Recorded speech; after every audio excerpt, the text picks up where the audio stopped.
Katha begins.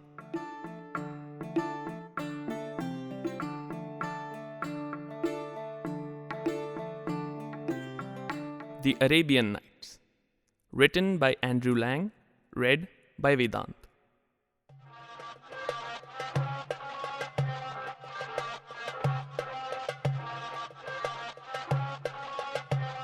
In the chronicles of ancient dynasty of Sassanid, who reigned for about 400 years, from Persia to the borders of China, beyond the great river Ganga itself, we read the praises of one of the kings of this race, who was said to be the best monarch of his time.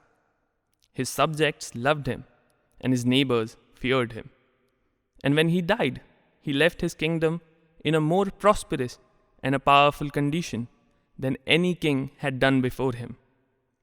The two sons who survived him loved each other tenderly, and it was a real grief to the elder, Shahriar, that the laws of the empire forbade him to share his dominions with his brother Shahzeman.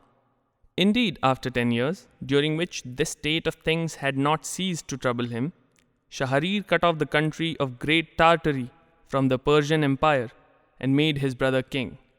Now the Sultan Shahriar had a wife whom he loved more than the world, and his greatest happiness was to surround her with splendor and to give her the finest dresses and the most beautiful jewels.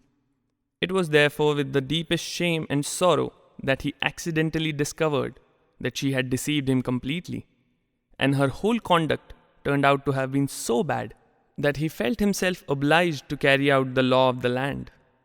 He ordered the Grand Vazir to put her to death. The blow was so heavy that his mind almost gave away. He declared that he was quite sure that at bottom all women were as wicked as the Sultana. If you could only find them out. He believed that the fewer the world contained such wicked women, the better. So every evening he married a fresh wife and had her strangled the following morning before the Grand Vazir, whose duty it was to provide these unhappy brides for the Sultan. The poor man fulfilled his task with reluctance, but there was no escape. Every day he saw a girl married and a wife dead. This behavior caused the greatest horror in the town, where nothing was heard but cries and lamentations. In one house was a father weeping for the loss of his daughter, in another perhaps a mother trembling for the fate of her child. And instead of the blessings that had formerly been heaped on the Sultan's head, the air was now full of curses. The Grand Vazir himself was a father of 2 daughters, of whom the elder was called Scheherazade, and the younger Dinarzade. Dinarzade had no particular gifts to distinguish her from other girls, but her sister was clever and courageous in the highest degree. Her father had given her the best masters in philosophy, medicine, history, and the fine arts. And besides all this, her beauty excelled that of any girl in the kingdom of Persia. One day, when the Grand Vazir was talking to his eldest daughter, who was his delight and pride, Scheherazade said to him, "Father, I have a favor to ask of you. Will you grant it to me?" "I can refuse you nothing," replied he. "Then listen," said Scheherazade. "I am determined to stop this barbarous practice of the sultans, and to deliver the girls and mothers from the awful fate that hangs over them." "It would be an excellent thing to do," returned the Grand Vazir. "But how do you propose to accomplish it?"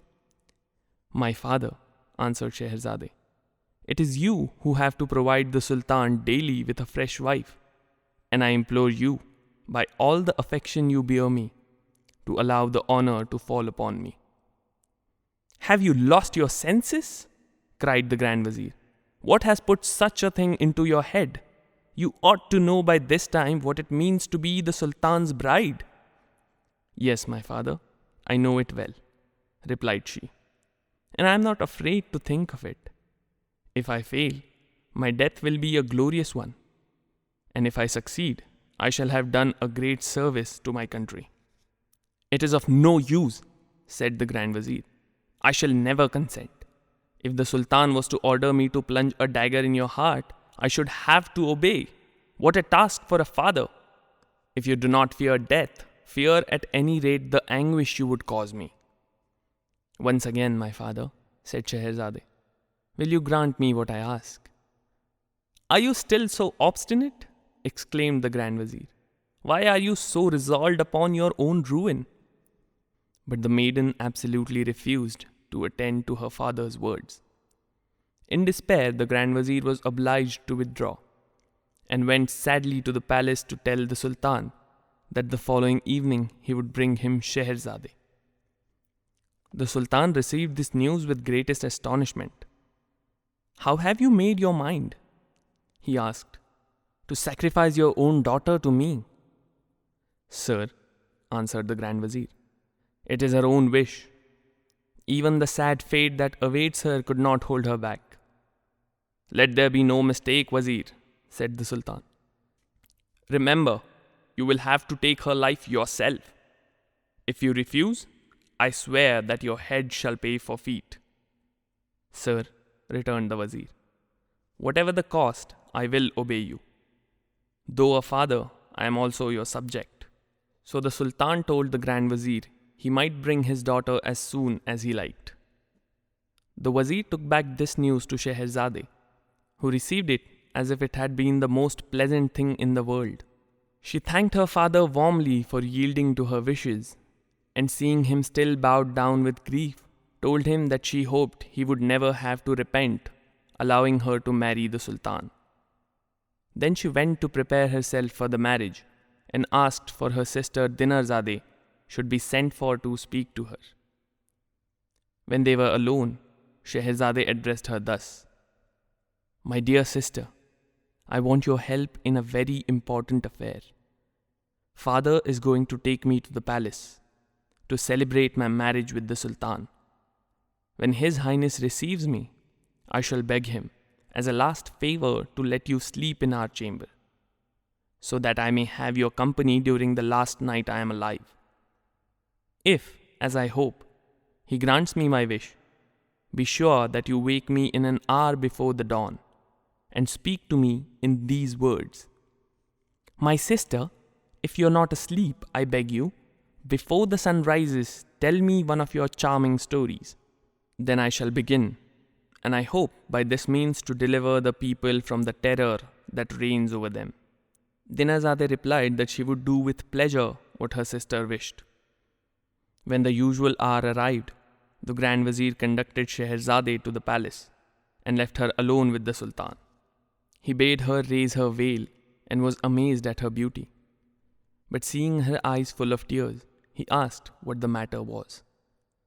"Sir," replied Scheherazade, "I have a sister who loves me as tenderly as I love her. Grant me the favor of allowing her to sleep this night in the same room, as it is the last we shall be together." Shahriar consented to Shehrazade's petition, and Dinarzade was sent for. An hour before daybreak, Dinarzade awoke and exclaimed as she had promised, "My dear sister, if you are not asleep, tell me, before the sun rises, one of your charming stories.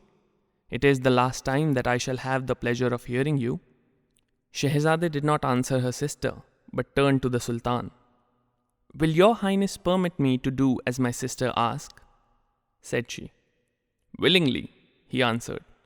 And so Scheherazade began the tale of 1001 Nights.